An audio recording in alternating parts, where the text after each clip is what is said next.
Good morning to all of you. और एक बार फिर से आप सभी लोगों का आपके अपने इस चैनल पे स्वागत है। तो अगर आप इस चैनल पे पहली बार आया हो, अगर आपको ये पहली बार चैनल दिखा हो तो यार प्लीज़ इसको सब्सक्राइब कर देना और अपने दोस्तों के साथ इस चैनल को शेयर करना।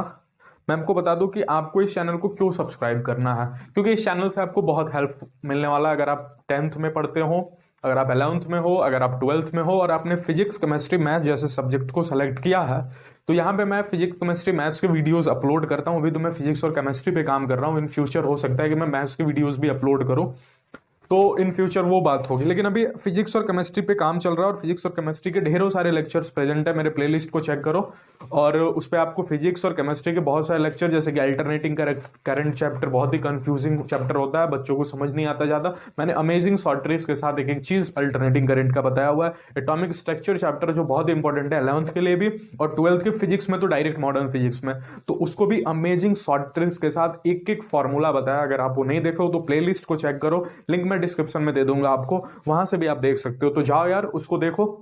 इस लेक्चर में हम क्या पढ़ने वाले हैं, थंबनेल आपने देख ही लिया होगा। तो अगर आपको वीडियो पसंद है तो लाइक कर देना, इसको चैनल को सब्सक्राइब भी कर देना। और पार्ट 2 में बता दूं कि क्या करना है, आपको क्या पढ़ना है। एरोमेटिक केमिस्ट्री हमने स्टार्ट किया था ऑर्गेनिक केमिस्ट्री में, hydrocarbon, haloalkanes, haloarenes, जिन्होंने पढ़ा है वो सब जानते हो कि मैं पढ़ा चुका हूं। एरोमेटिक केमिस्ट्री पार्ट 1 में मैंने इलेक्ट्रोफिलिक एडिशन सब्स्टिट्यूशन रिएक्शन मैंने बता दिया था कि मैंने बोला था कि सब्स्टिट्यूशन रिएक्शन बेंजीन शो करता है और उसमें भी कैसे कैसे चीजें होती हैं, ortho directing, Meta directing, para directing, इस सारी चीजों पे मैंने बात कर लिया है। तो अगर आप उसको नहीं देखे हो तो लिंक डिस्क्रिप्शन में है, जाओ जल्दी से देखो। तो अगर आप लेक्चर 1 बिना देखे लेक्चर 2 को देख रहे हो तो आप गलती कर रहे हो। लेक्चर 1 को सबसे पहले देखो, लिंक डिस्क्रिप्शन में। पार्ट 1 को देखो, एक एक चीज अच्छे से बताया हुआ है। अब पार्ट 2 पे आगे बढ़ेंगे और इस चैप्टर में, इस पार्ट में हम क्या पढ़ेंगे, इस पार्ट पे बात करेंगे हम केमिकल प्रॉपर्टीज ऑफ बेंजीन। हमने प्रिपरेशन ऑफ बेंजीन देख लिया था। हम शुरू में बता दें कि इस चैप्टर में जो भी चीज है, बेंजीन आए, फिनोल आए, या फिर एक और क्या बताया था, बेंजीन, फिनोल और एराइल हैलाइड, जो हमने छोड़ दिया था हेलो एल्केन और हेलोएरीन में। तो केमिकल प्रॉपर्टीज और प्रिपरेशन हम लोग देखेंगे अपन।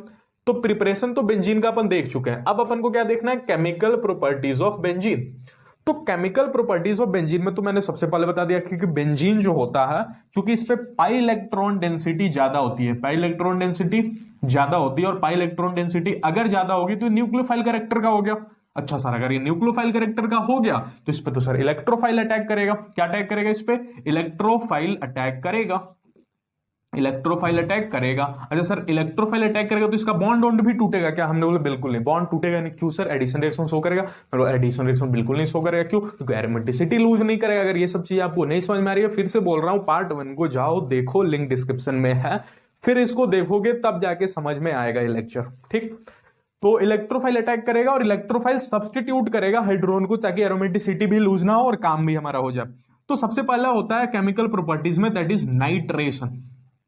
नाइट्रेशन कहने का मतलब सर, देखो, नाइट्रेशन कहने का मतलब होता है कि हम NO2 पॉजिटिव को अटैक कराएंगे। किसको, NO2 पॉजिटिव अटैक कराएंगे। सर अब एक बच्चे ने पूछा कि सर NO2 पॉजिटिव इलेक्ट्रोफाइल है क्या। हाँ, क्योंकि पॉजिटिव चार्ज है, पॉजिटिव चार्ज है तो इलेक्ट्रॉन से प्यार होगा, इलेक्ट्रॉन से प्यार होगा तो नाम पड़ जाएगा इलेक्ट्रोफाइल। तो अगर ये इलेक्ट्रोफाइल, अब ये आएगा कैसे सर, या NO2 पॉजिटिव डायरेक्ट देगा क्या एग्जाम में, नहीं, बिल्कुल एग्जाम में नहीं देगा। वो आपको देगा कॉन्क HNO3 प्लस में H2SO4। ये दोनों जब भी आपस में मिलते हैं, ये दोनों जब भी आपस में रिएक्ट करते हैं, दो एसिड है HNO3 और H2SO4, जब भी आपस में टकराते हैं तो NO2 पॉजिटिव प्रोड्यूस कर देते हैं। क्या प्रोड्यूस कर देते हैं, NO2 पॉजिटिव प्रोड्यूस कर देते हैं।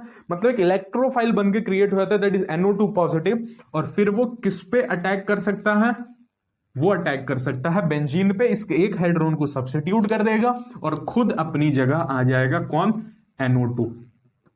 तो इस ग्रुप को तो बोलते हैं अपन नाइट्रो ग्रुप। क्या बोलते हैं, नाम भी बड़ा इंपॉर्टेंट है इसको, इसका नाम क्या होता है, नाइट्रो ग्रुप। कौन से नेचर का होता है ये, लोन पेयर है, तो लोन पेयर है तो इलेक्ट्रॉन को दे सकता है, माने प्लस एम नेचर का होता है। कौन से नेचर का होता है, प्लस एम। सर ये क्यों बता रहे हैं, बड़ा इंपॉर्टेंट है यार, अगर जीओसी नहीं पढ़े हो तो जीओसी तो जरूर पढ़ लेना इस चैप्टर के लिए, एरोमेटिक केमिस्ट्री के लिए जीओसी बड़ा इंपॉर्टेंट है। प्लस एम, प्लस आई, प्लस एच, ये सभी आपको जानकारी होना चाहिए, रेजोनेंस, ये सब जानकारी होना चाहिए, ठीक। तो प्लस एम नाइट्रो ग्रुप है। अब प्लस एम ग्रुप लग गया नाइट्रो ग्रुप, तो इसका नाम एक बार लिख देते हैं, इसका नाम क्या हो जाएगा, नाइट्रो और ये क्या है अपन का बेंजीन, तो इसका नाम हो जाएगा नाइट्रोबेंजीन। क्या आपको समझ में आया नाम इसका? तो इसका नाम हो गया नाइट्रोबेंजीन। अब ध्यान से सुनो, क्या इसने ग्रुप को एक्टिवेट किया कि डीएक्टिवेट किया? NO2 बोले थे प्लस वाला ग्रुप हो तो प्लस माने ज्यादा प्रोडक्ट बनेंगे, ज्यादा प्रोडक्ट बनेंगे मतलब दो दो जगह पर अटैक होगा, ऑर्थो पे, क्योंकि इसने एक्टिवेट कर दिया ना। ये क्या करेगा? प्लस इलेक्ट्रॉन देगा, इलेक्ट्रॉन देगा मैंने इलेक्ट्रॉन डेंसिटी को और बढ़ाएगा, तो इलेक्ट्रोफाइल ज्यादा बार अटैक कर सकता है, ज्यादा बार अटैक कर सकता है मैंने दो दो पोजीशन पर अटैक करेगा, एक ऑर्थो पे अटैक करेगा और एक पैरा पर अटैक करेगा। मतलब कहना क्या चाह रहे हैं सर आप, कहना क्या चाह रहे हैं वो बताइए। कहना हम ये चाहते हैं कि अगर कल को यहां पे NO2 लगा दिया, कल को कुछ नहीं था तब तो NO2 कहीं जाके जुड़ जाएगा, लेकिन अगर अब NO2 आ गया ना, तो अगर हम यहां से फिर से NO2 पॉजिटिव जोड़ना चाह रहे हैं, तो अब ये NO2 पॉजिटिव कहीं भी जाके नहीं चिपका देना, इस NO2 पॉजिटिव को ऑर्थो पोजीशन पे और पैरा पोजीशन पे जोड़ना है, क्योंकि लगने वाला group is ortho para directing. पिछला लेक्चर जाके देखना पड़ेगा आपको, ठीक ना? ऑर्थो पैरा डायरेक्टिंग जैसे शब्द आप नहीं पकड़ पा रहे हो तो ठीक। तो ऑर्थो पैरा डायरेक्टिंग है, तो एक बार तो ऑर्थो पे ग्रुप को लगा देंगे और एक बार पैरा पे। ये पोजीशन याद करने का भी शॉर्ट ट्रिक पूरा बताए थे आपको। तो यहां से दो दो पोर्ट मिल जाएंगे, क्या? एक तो NO2 यहां पे और एक NO2 यहां पे, और दूसरी बार में क्या हो जाएगा? NO2 अपना यहां पे है ही और एक NO2 लग जाएगा पैरा पे। अच्छा सर, फिर से अगर नाइट्रेशन करा दिया तो फिर से अगर आप NO2 पॉजिटिव का अटैक कराना चाह रहे हो तो कराओ NO2 पॉजिटिव का अटैक। अब बताओ अब कहां पे अटैक होगा? ऑर्थो पे और पैरा पे। तो ऑर्थो पे तो ऑलरेडी ग्रुप है, ऑर्थो पे तो ऑलरेडी ग्रुप है, अब कहां पे लग जाएगा? पैरा पे। सॉरी एक सेकंड, और एक और ऑर्थो है ना, तो NO2, तो अब ग्रुप कहां पे लग जाएगा? पैरा पे, क्योंकि ऑर्थो पे तो ऑलरेडी है, इसका तो वैलेंसी कंप्लीट हो गया, 4 बॉन्ड, अब इसके पास तो हाइड्रोजन है नहीं तो रिप्लेस होगा नहीं, पैरा बेचारा बच गया एक। तो अब ग्रुप कहां पे लग जाएंगे? यहां पे NO2, यहां पे NO2, यहां पे NO2, और अब एक और जगह था NO2, तो पैरा लग गया। तो क्या नाम क्या बोल दोगे इसका? 1 2 3 4 5 6, तो नाम इसका बोल देते हैं 1 4 6 ट्राई नाइट्रो बेंजीन। तो नाम भी आ गया इसका 1,4,6 ट्राइनाइट्रो बेंजीन। तो उम्मीद है आपको समझ में आया होगा ये सारी चीजें जो भी हम बताएं आपको। नाइट्रेशन कॉन्क HNO3 और H2SO4 के प्रेजेंस में रिएक्शन होता है, एनसीईआरटी में डिट्टो एग्जांपल दिया हुआ है, ठीक ना? तो उस समय आपको समझना पड़ेगा ऑर्थो पैरा डायरेक्टिंग क्या होते हैं, ठीक। एक एग्जाम्पल हम आपको देते हैं, वो आप करने का ट्राई कीजिएगा, तो इसको नोट करें, ठीक। अब बच्चे ने बोला कि सर आप तो मैकेनिज्म वगैरह ये तो सर सिखा ही नहीं रहे हो, आप तो डायरेक्ट बोल रहे हो NO2 ऐसे हो जाएगा, आप तो सर मैकेनिज्म बताए नहीं। तो मैं आपको फिर से याद दिलाना चाहूंगा कि मैं एग्जाम पॉइंट ऑफ व्यू से रिवीजन लेक्चर्स ला रहा हूँ। 2-3 लेक्चर्स में मेरा मैक्सिमम 3-4, हेलो एल्केन्स और हेलोरीन सबसे मैक्सिमम क्या था, 4 लेक्चर लगा था उसमें, क्योंकि बहुत बड़ा चैप्टर है, 1.5 महीने पढ़ाया जाता है। तो 4 लेक्चर नाम के लिए था, एक आधा घंटा में सभी वीडियो को पार्ट करें, तो 2 घंटे में मैंने अगर चाहता तो 1 शॉट भी लेके आया था, लेकिन वो वीडियो ज्यादा लेंथी हो जाता है, 2 घंटे कई बच्चे होते हैं 2 घंटे टाइम देखें स्किप कर दिए, ठीक। तो इसलिए मैंने पार्ट वाइज लेक्चर्स को बनाया है, 2 घंटे के अंदर पूरा हेलो एल्केन्स आपका रिवाइज करा दिया है। तो मैं रिवीजन लेक्चर्स ला रहा हूँ, जल्दी जल्दी आपको रिवाइज कराते जा रहा हूँ और एक एक चीजों को ट्रिक के साथ याद करने का तरीका बताते जा रहा हूँ, ठीक। इन फ्यूचर जब भी मुझे टाइम मिलेगा मैं एक पूरा ईयर लॉन्ग कोर्स लाऊंगा, और ईयर लॉन्ग कोर्स में मैं सारी चीजों को इसमें एक्सप्लेन करूंगा। ये ऐसे नहीं नाइट्रेशन, ये तो एरोमेटिक केमिस्ट्री और हेलो एल्केन्स तो पूरा 1.5 महीना पढ़ाऊंगा, तो उसके तो कम से कम 15 लेक्चर्स तो ऐसे ही आएंगे। जहां 4 लेक्चर में फाइनल किया उसी चैप्टर को 15 से 20 लेक्चर में भी फाइनल किया जा सकता है, वहां पे एक एक चीज बताया जाएगा, ठीक। तो ये रिविजन लेक्चर है, तो आप रिविजन लेक्चर की तरह देखें इसको और अच्छे से एक एक चीज को समझते जाएं, याद करने का जो भी ट्रिक बताएं उसको कॉपी में नोट करते जाएं। चलिए, तो अगर इसमें मान लीजिए कल को आपके एग्जाम में सर ऐसा सवाल पूछ दिया कि एक तो बेंजीन ग्रुप दे दिया और बेंजीन के माथे पे CH3 लगा दिया, और सर यहां पे दे दिया NO2 पॉजिटिव। NO2 पॉजिटिव देगा क्या सर? आप बार बार NO2 पॉजिटिव लगे, वो इसलिए लिखता है क्योंकि NO2 पॉजिटिव अटैक करना है। तुम्हारे एग्जाम में ये कभी नहीं देगा, तुम्हारे एग्जाम में देगा कॉन्क HNO3 प्लस में H2SO4। तो जैसे ही तुम ऐसा फोटो देखना कॉन्क HNO3 प्लस में H2SO4, देखो NO3 में ही NO2 है, ठीक। तो जब भी ऐसा फोटो देखना तुम सोच अच्छा NO2 पॉजिटिव इलेक्ट्रोफाइल है। अब इसको चिपकाना कैसे चिपकाओगे? पता करो भाई तुम कौन से ग्रुप हो, प्लस आई, याद करने के तुमको ऑर्थो पैरास कोई मतलब, तुमको बस इतना प्लस माने ज्यादा प्रोडक्ट बनेंगे, माइनस वाला ग्रुप होता माने कम प्रोडक्ट बनेंगे, माने एक ही पोजीशन पर अटैक होगा, दैट इज मेटा पोजीशन, ठीक। तो एक ट्रिक भी पूरा बताए थे। तो प्लस ग्रुप है तो ज्यादा प्रोडक्ट बनेंगे, ज्यादा प्रोडक्ट बने 2 पोजीशन पे, एक ऑर्थो पे और एक पैरा पे। तो लगने वाला NO2 ऑर्थो पे लग जाएगा, CH3 NO2 ऑर्थो पे। अब कई बार क्या होता है ना, अगर ऑप्शनल, अब सब्जेक्टिव है तो ये भी प्रोडक्ट आप बना सकते हो, ये तब बना दो जब NO2 एक्सेस में है। अगर कल को NO2 एक्सेस में नहीं है तो खाली एक ही जगह पे रखना है NO2, ठीक है। दूसरी बार में कहां पे? दूसरी बार में CH3NO2 पैरा पे। क्या आपको चीजें समझ में आ रही है? अच्छा, कल को सर अगर मान जाइए कि CH3 यहां पे होता और एक ग्रुप ऑलरेडी पैरा पे होता, तो सर क्या करते हैं? अब पैरा पे तो ऑलरेडी है, हाइड्रोजन है नहीं, तो हाइड्रोजन को रिप्लेस, इसलिए कॉन्सेप्ट पता होना चाहिए, हाइड्रोजन होगा तभी रिप्लेस होगा, क्योंकि खाली हाइड्रोजन रिप्लेस हो सकता है। अब यहां पे तो हाइड्रोजन है नहीं पैरा पे, तो रिप्लेस होगा नहीं, तो इसीलिए यहां पे एक ही प्रोडक्ट मिलेगा। कहां पे अटैक होके? ऑर्थो पे। तो अगर कल को कहीं पे ऑलरेडी ग्रुप है, यहां पे पैरा वाला नहीं बनेगा। क्यों? क्योंकि पैरा पोजिशन पे हाइड्रोजन है ही नहीं। देखो, एक बॉन्ड इसके साथ, एक बॉन्ड इसके साथ, एक बॉन्ड इसके साथ और एक बॉन्ड इसके साथ, तो चार बॉन्ड ऑलरेडी है, तो इसीलिए यहाँ पे कोई पॉसिबिलिटी, 4 कर दें, यहाँ पे 5 कर दें, क्योंकि यहाँ पे तो डबल बॉन्ड होगा ना, तो 4 बॉन्ड ऑलरेडी इसका ऑक्टेट कंप्लीट है, हाइड्रोजन है नहीं, तो हाइड्रोजन है नहीं तो रिप्लेस होगा नहीं, तो इसलिए भले ही ऑर्थो पैरा डायरेक्टिंग है, लेकिन पैरा पे ऑलरेडी ग्रुप है, इसलिए खाली ऑर्थो प्रोडक्ट मिलेगा। चलिए, तो नाइट्रेशन पे इतना बात उम्मीद करते हैं काफी होगा। अगला बढ़ेंगे अपन, दूसरा प्रॉपर्टी सीखेंगे, और दूसरा प्रॉपर्टी होता है फ्रीडल।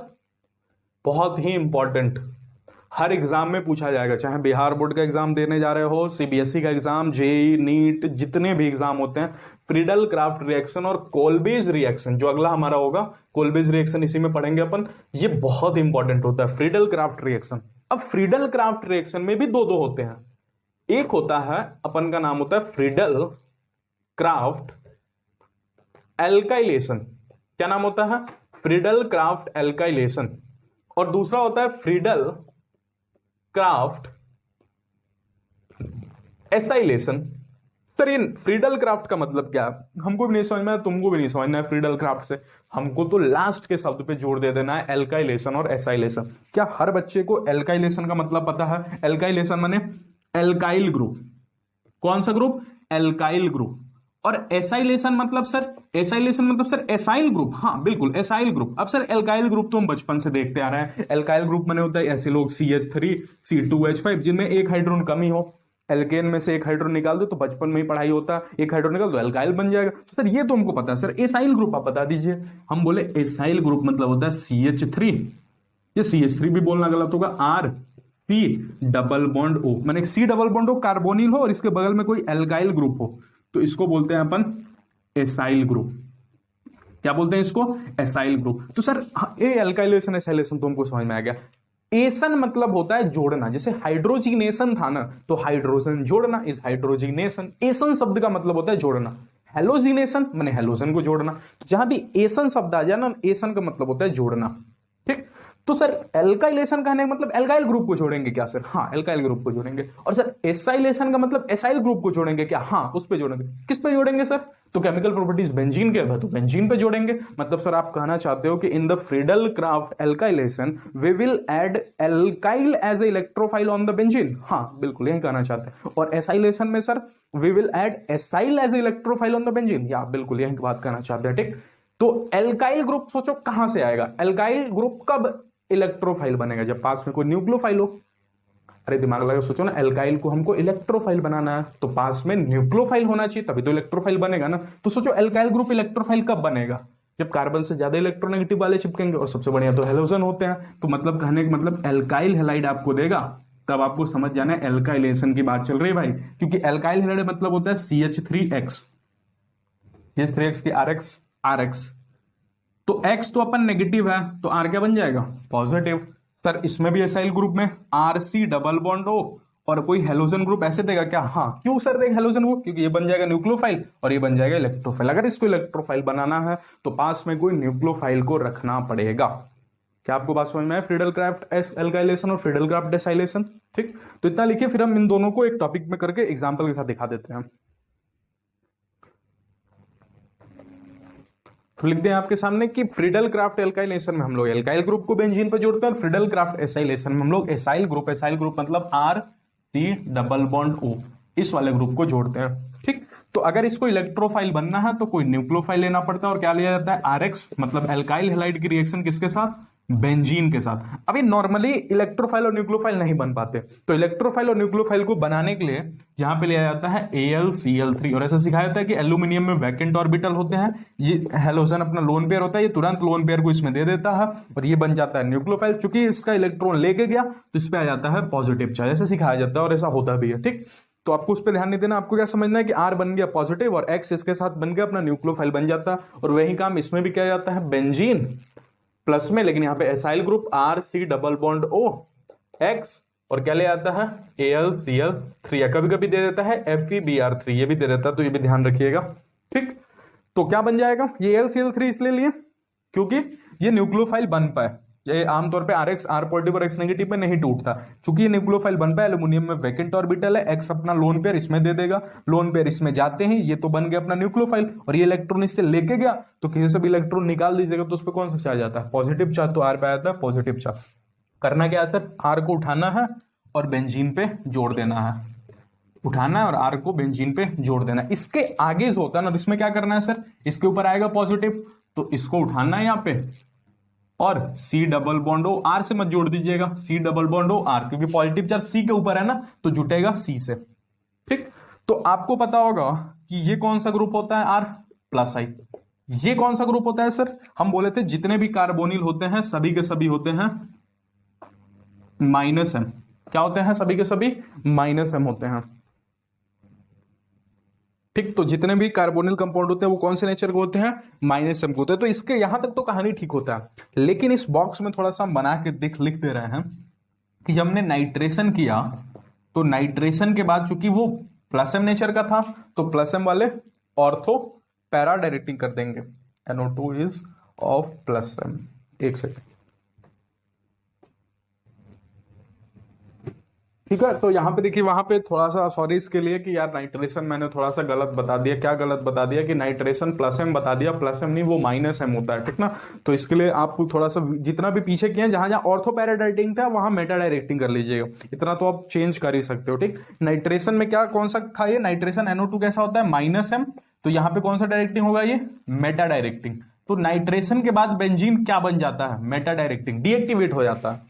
ठीक है, तो ऐसा ऑब्जेक्टिव में कभी पूछ लेता है कि after nitration on benzene, benzene behaves as a, तो आप बोल सकते हो behaves as a meta directing, ठीक, या फिर डीएक्टिवेटिंग हो जाता है। अच्छा, इसमें बताइए एल्काइलेशन से कैसा हो जाएगा, एल्काइलेशन से कैसा हो जाएगा, +I ग्रुप लगा दिया आपने, तो अब हो जाएगा ऑर्थो पैरा डायरेक्टिंग, मतलब एक्टिवेटिंग ग्रुप, ठीक है ना।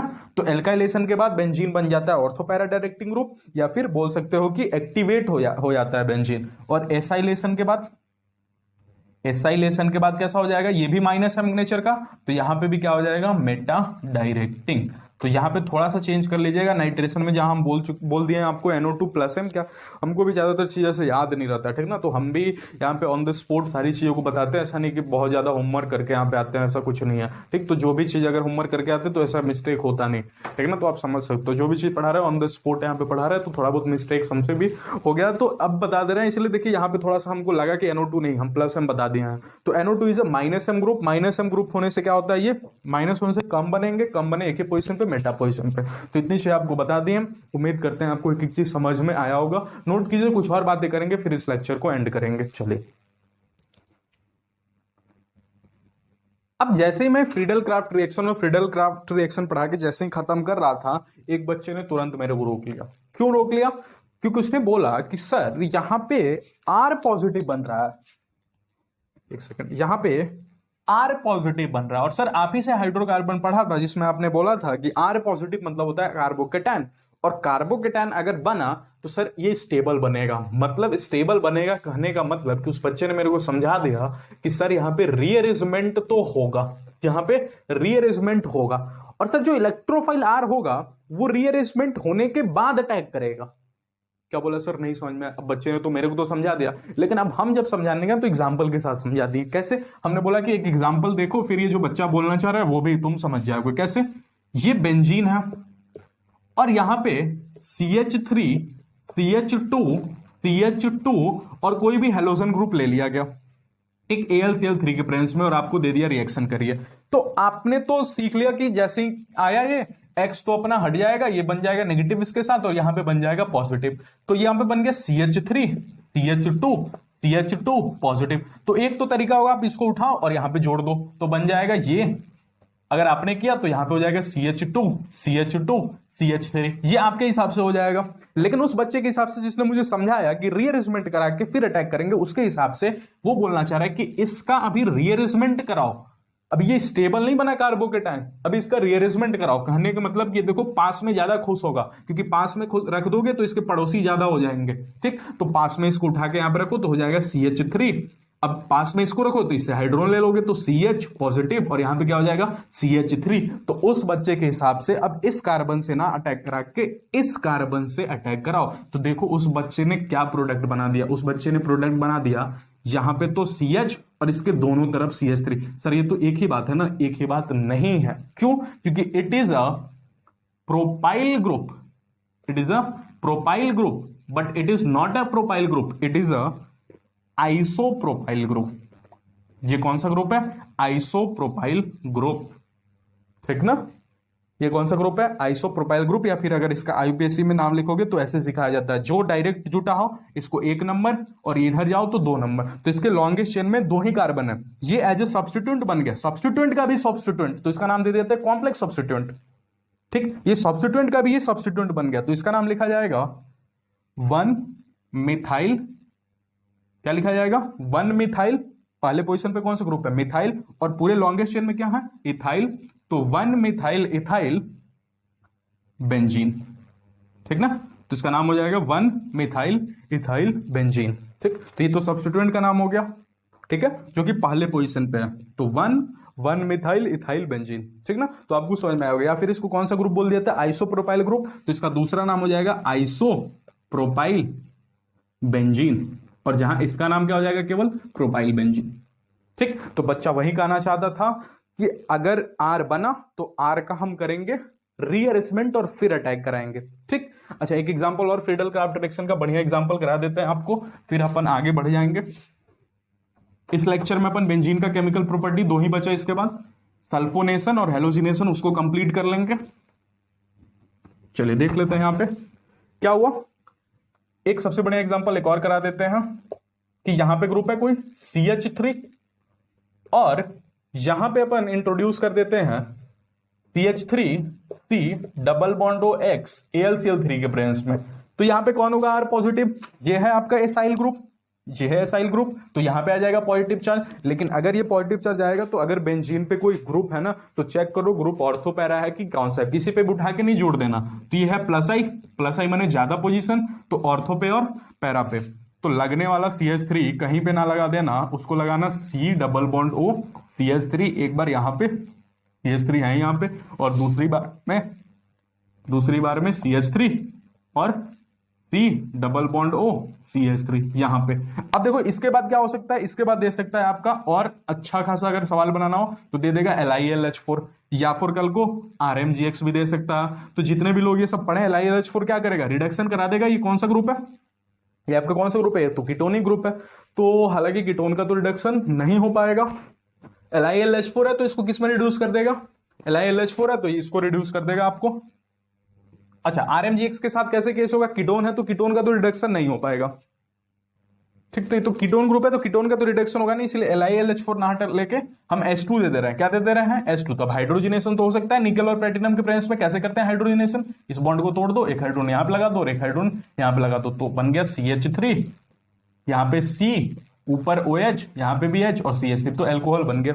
ठीक ना, और RMGX का कैसे केस होता है? R नेगेटिव Mg पॉजिटिव, और नेगेटिव यहां पे उठ के जुटेगा तो ये हो जाएगा, और यहाँ पे कार्बन और फिर ऑक्सीजन पे नेगेटिव चार्ज और यहाँ पे R। ये सब RMGX जो पढ़ा होगा वो जानता होगा। फिर यहाँ से H पॉजिटिव होगा और यहाँ पे किसका अटैक हो जाएगा? H का। तो यहाँ से बन जाएगा आपका 1 2 3 डिग्री अल्कोहल, और यहाँ से बन जाएगा 1 2 डिग्री अल्कोहल। तो ये बन गया अपन का 2 डिग्री अल्कोहल, और यहां से बन गया 3 डिग्री अल्कोहल। तो हमारा कहानी तो यहीं तक हो गया। ये एक्स्ट्रा बातें आपको बता दी कि ऐसे भी सवाल दे सकता है कि H2 निकल के साथ भी रिएक्शन, तो आपको पूरी ऑर्गेनिक केमिस्ट्री इसके लिए आनी चाहिए। ठीक, तो प्रोसीड करते हैं आगे। हेलोजिनेशन और सल्फोनेशन अपन देख लेते हैं। तो इस बार हम ऑलरेडी लिख दिए हैं ताकि वीडियो जल्दी से कंप्लीट हो जाए, कम ही देर में आपका रिवीजन हो जाती है। एक बार फिर से मैंने सब चीज लिख दिया। हेलोजिनेशन में क्या बता दिया कि बेंजीन है Cl2I2Br2। F2 क्यों नहीं लिया सर? क्योंकि F2 इलेक्ट्रोफाइल पॉसिबल नहीं हो पाता, ठीक ना। प्रैक्टिकली F2 जो होता है वो इलेक्ट्रोफाइल पॉसिबल नहीं हो पाता, तो F2 नहीं होगा, सिर्फ Cl2I2 और Br2 का एडिशन करा सकते हैं। करा दिया एडिशन ClBri, और एडिशन के बाद अपन का इंपॉर्टेंट है कि ये कौन सा ग्रुप हो जाएगा।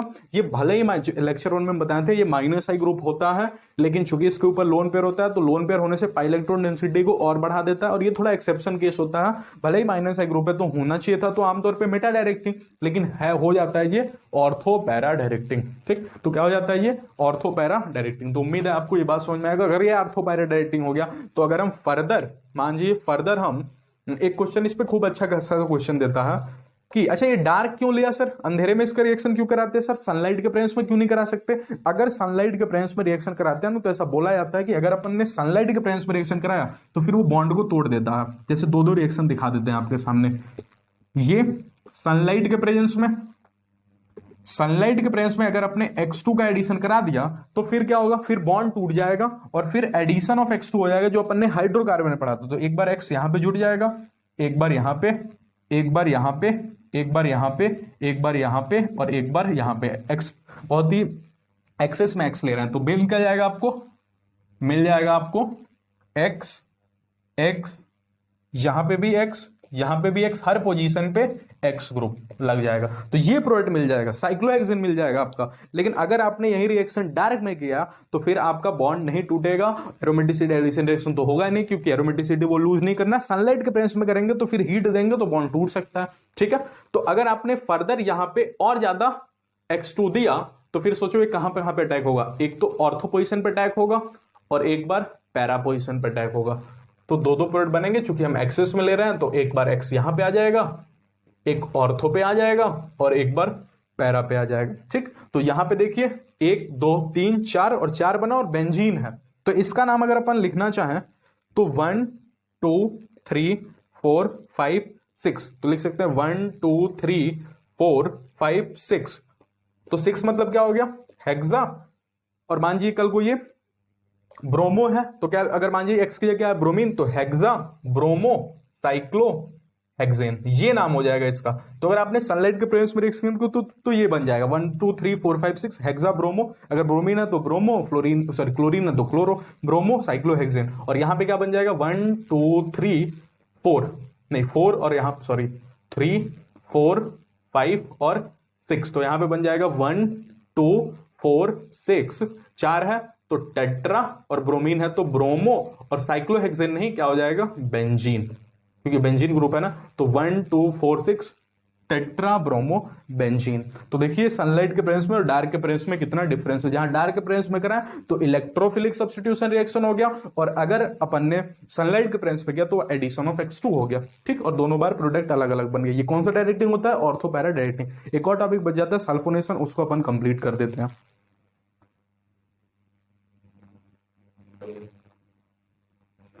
अगला है सल्फोनेशन। क्या है सल्फोनेशन, लास्ट है, कितना हो गया होगा, पांचवा या छठा होगा। तो अगला जो लास्ट केमिकल प्रॉपर्टीज है बेंजीन का, सल्फोनेशन। सल्फोनेशन में क्या सिखाया जाता है कि बेंजीन होता है, बेंजीन पर केवल कॉन्क H2SO4। अगर कल को सर HNO3 दे दिया तो सर, अगर कल को कॉन्क HNO3 प्लस में H2SO4 दे तब तो अपना नाइट्रेशन वाला केस हो जाएगा। और अगर कल को केवल H2SO4 देता है तो सल्फोनेशन का केस हो जाता है, और एज ए इलेक्ट्रोफाइल जुड़ जाता है यहां पर SO3H। क्या जुड़ जाता है SO3H। तो बस ये प्रोडक्ट बन जाता है आपको। उम्मीद है आपको सारी चीजें समझ में आई होगी। तो केमिकल प्रॉपर्टीज पे हम यहाँ पे वीडियो को एंड करते हैं। एक पार्ट और आएगा इसका, इसमें फिनोल और एल्डिहाइड के, जिसको बेंजीन के सारे केमिकल प्रॉपर्टीज पता चल गया ना, उसको फिनोल और बेंजीन तो ऐसे ही हो गया। क्यों, क्योंकि सोचो एक बार अगर थोड़ा सा समझा दे फिनोल को, तो सोचो ये फिनोल है, फिनोल यहाँ पे क्या है OH, ये क्या है लोन पेयर, और लोन पेयर वाले कैसे होते हैं +M ग्रुप के होते हैं, ठीक। NO2 बस थोड़ा सा वो -M ग्रुप का होता है, वो GOC में अच्छे से इसको पढ़ाया जाता है। OH क्या हो गया +M ग्रुप का होता है। तो सोचो अगर OH +M ग्रुप का हो गया तो ज्यादा प्रोडक्ट बनाएगा, मैंने एक बार पैरा पे अटैक कराएगा और एक बार ऑर्थो। तो सोचो अगर फिनोल है, फिनोल पे अगर अपन ने नाइट्रेशन कर दिया और NO2 पॉजिटिव, नाइट्रेशन मतलब NO2 पॉजिटिव का अटैक कराया, तो सोचो कहां कहां अटैक करेगा। एक बार तो बना देगा OH, NO2 यहां पे जुड़ जाएगा, और दूसरी बार में NO2 यहां पे जुड़ जाएगा। तो सोचो ये क्या बन गया ऑर्थो पोजीशन पे नाइट्रो, तो इसको क्या बोलेंगे ऑर्थो नाइट्रो फिनोल, और इसको क्या बोलेंगे अपन, पैरा नाइट्रो फिनोल। तो बताओ, तुम ही खुद बताओ, क्या फिनोल कुछ है? कुछ नहीं। जिसने बेंजीन का, इसलिए तो मैं शुरू में बेंजीन पढ़ा है, जिसने बेंजीन का केमिकल प्रॉपर्टीज अच्छे से पढ़ लिया उसके लिए एराइल हैलाइड और फिनोल कुछ नहीं है। लेकिन फिर भी हम एक पार्ट लाके उसको भी अच्छे से पूरा बता देंगे। तो उम्मीद करते हैं आपको लेक्चर समझ में आया होगा। अगर कुछ भी दिक्कत है तो कमेंट सेक्शन में मेंशन करें। एग्जाम का टाइम है इसलिए अपने दोस्तों का भी हेल्प करो यार, अपने दोस्तों को जितना हो सके इस वीडियो को शेयर करो। चैनल को सब्सक्राइब करना बिल्कुल मत भूलना। अगर पहली बार आए हो चैनल को तो चैनल को सब्सक्राइब करो। हम रेगुलर वीडियोस अपलोड कर रहे हैं केमिस्ट्री पे और फिजिक्स पे भी, ठीक। तो उम्मीद करते हैं आपको समझ में आएगा। धन्यवाद।